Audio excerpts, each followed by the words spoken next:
কি দিম? কোন কোন আইসক্রিম? কিনে দাও আমাদের পিছনে কে?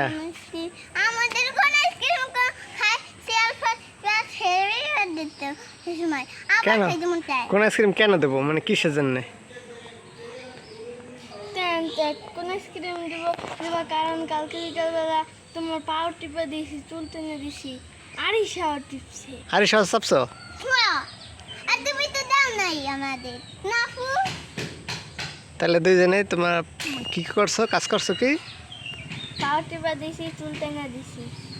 এর লেগে কোন আইসক্রিম না? হ্যাঁ। ঠিক আছে। কোন আইসক্রিম কয় টাকাটা? কোন আইসক্রিম 40 টাকাটা। আর সে কয় টাকার? আমারটা 5 টাকার। তুমি 5 টাকার না? 5 টাকার কোন আইসক্রিম? ঠিক আছে, তো চলো দোকানে যাই। হ্যাঁ, ঠিক আছে, চলো।